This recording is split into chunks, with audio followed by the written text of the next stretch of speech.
ଦେଖନ୍ତୁ ଆମର ଯେଉଁ ଏସ୍ପି ସାର୍ଙ୍କ ସମ୍ବଲପୁର ସାର୍ଙ୍କ ନିର୍ଦ୍ଦେଶ କ୍ରମେ ଯେଉଁ ଆମର କୋରେକ୍ସ ଆଉ ଡ୍ରଗ୍ସ ଏଗେନ୍ଷ୍ଟରେ ଯେଉଁ ସ୍ପେଶାଲ ଡ୍ରାଇଭ୍ ଚାଲିଛି ଏବଂ ତାର ସଟା ଉପରେ ଯେଉଁ ସ୍ପେଶାଲ ଡ୍ରାଇଭ୍ ଚାଲିଛି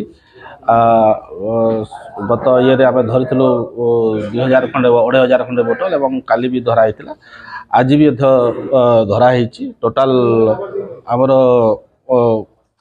ଧରିଛୁ 115 bottle cough syrup adulterate cough syrup ଆମର ଟ୍ୟାବଲେଟ୍ ଏବଂ ସେଥିରେ 3 ଜଣ ଲୋକଙ୍କୁ 3 ଜଣ ପିଲାଙ୍କୁ ଧରା ହେଇଛି। ସେମାନେ ହେଉଛନ୍ତି ସୁଦାମ ସୁନାନୀ, ଇଏ ହେଉଛି ଭଟଲି ଏରିଆର, ଆଉ ଗୋଟେ ହେଉଛି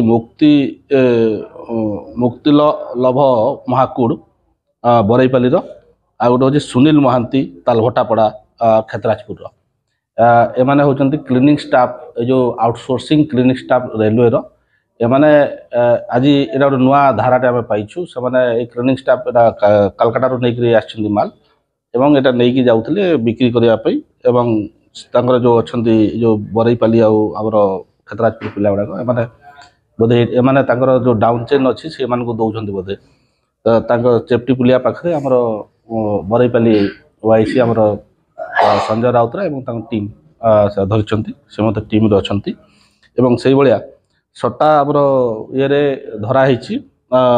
ସଟାରେ 2 ଜଣ ଲୋକଙ୍କୁ ଧରା ହେଇଛି ଟାଉନ୍ ଥାନା ଏରିଆରୁ, ଯେଉଁ ଆମର ସ୍ପେଶାଲ ଟିମ୍ ଅଛନ୍ତି ଇନଫର୍ମେସନ୍ ଦେଇଛି ସେମାନେ ଧରିଛନ୍ତି। ଏବଂ ସେଥିରେ ପିଙ୍କୁ ରାଜହଂସ ଆମ୍ବେଦକର ନଗରର ସେ ମୋଦିପଡ଼ା ଛକରେ ଯେଉଁ ଟୁୱାର୍ଡସ୍ ଆମର ଯେଉଁ ଅଛି କୁଞ୍ଜେଲପଡ଼ା ସେ କାଟୁଥିଲା, ତାକୁ ଧରା ହେଇଛି ଏବଂ ତାଠୁ 1220 ଟଙ୍କା ସଟା ପେପର ଅନ୍ୟାନ୍ୟ ଜିନିଷ ଗୁଡ଼ାକ ସିଝିଛି। ଠିକ୍ ସେହିପରି କୈଳାସ ଶର୍ମା ଏ ପୀର ବାବା ଛକରେ ଆମର ସେ କାଟୁଥିଲା, ତାଙ୍କ ପାଖରୁ 26,350 ଟଙ୍କା ସଟା ପେପର ଏବଂ ଅନ୍ୟାନ୍ୟ ଜିନିଷ ଗୁଡ଼ାକ ସିଜ୍ ରହିଛି। ଆଉ ଏଇ ଯେଉଁ ଡ୍ରଗ୍ସ ଏବଂ ସଟା ଏଗେନ୍ଷ୍ଟରେ ଯେଉଁ ଏସ୍ପି ସମ୍ବଲପୁର ସାହେବ ଯେଉଁ ନିର୍ଦ୍ଦେଶ ଚାଲିଛି ସେଇଟା ଜାରି ରହିବ ଏବଂ ଭବିଷ୍ୟତରେ ଆମେ ଚେଷ୍ଟା କରିବୁ ଅନ୍ୟମାନଙ୍କୁ ମଧ୍ୟ ଯେଉଁମାନେ ଅଛନ୍ତି ଧରିବାକୁ।